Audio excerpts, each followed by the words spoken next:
Let's keep it going with the exact opposite. The last game I said, this is how it's going to go down. The next one is I have no idea what the heck is going to happen. So I'm just going to enjoy it game of the week. And that is Florida traveling to Tennessee. I've said it if you listen to the Aaron Torres pod, I've said this for like 5 years. Favorite random rivalry, because when I was a kid, Peyton Manning played for Tennessee, Danny Werfel played for Florida, and these two teams were top 5 in the country every year.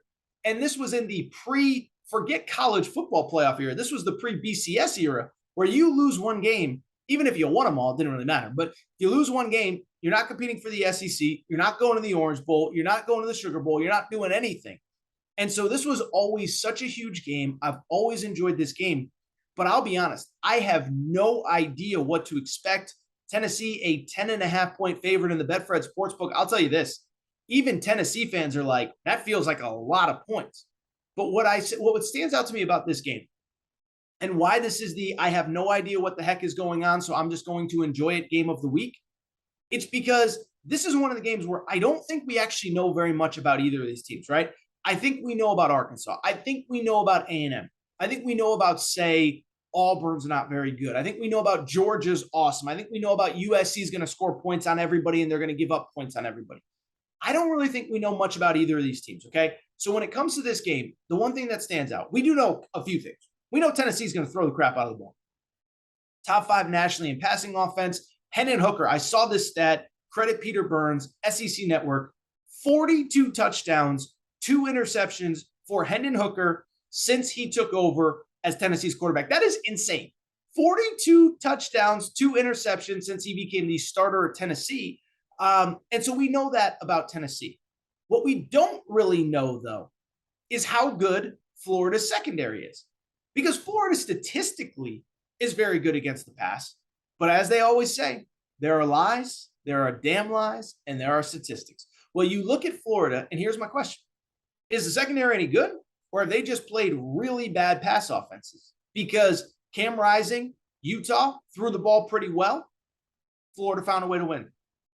Will Levis, not Levis, because I called him Levis. Kentucky fans get mad. Will Levis, Kentucky, they played a very conservative game plan. He barely passed for 200 yards. They weren't even trying to pass the ball against Florida. And then last week, Gary Bohannon, same thing, South Florida, not really a passer, 116 yards passing. And so I bring it up because with this game, I guess what I'm trying to tell you is I don't really know if Florida can stop Tennessee. Maybe somebody out there does. Maybe there is somebody who has a big, bold, strong opinion on how this game is going to go down. I just don't know that I know enough about Florida's secondary to know if they can stop Tennessee. At the same time, we do know some stuff about Florida's offense relative to Tennessee's defense, and Tennessee's defense, I think we have questions about as well. From the Florida perspective, I think we know they're pretty good running the ball, and I think we know Anthony Richardson is not Cam Newton, is not Vince Young, and is a really good athlete who's still learning how to play the quarterback position. This stat is kind of incredible. We're through 3 games in the season, a quarter of the way through the year.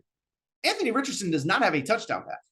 And he really hasn't run the ball all that well either since that Utah game. 108 yards rushing against Utah. Then he follows it up with, 28 yards over the last 2 games rushing.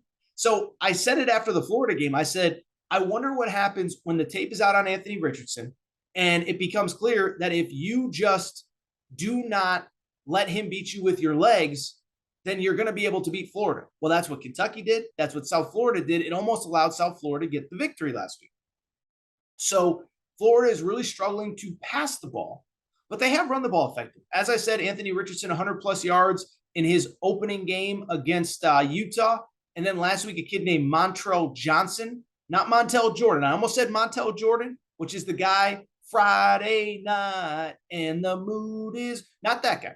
Montrell Johnson had 100 yards rushing last week. And so Tennessee's kind of the same deal. Statistically, they have a pretty good rush defense. I just don't know how good they are because I haven't seen them against a real rush defense, or against a real team. Obviously, if you've been following Tennessee this year, I know they took care of Pitt. That was a close, weird game at Heinz Field. Credit to Tennessee for finding a way to win in overtime. The 2 other games they played, Akron and Ball State. I guess what I'm trying to tell you, I just don't know enough about them to feel really good.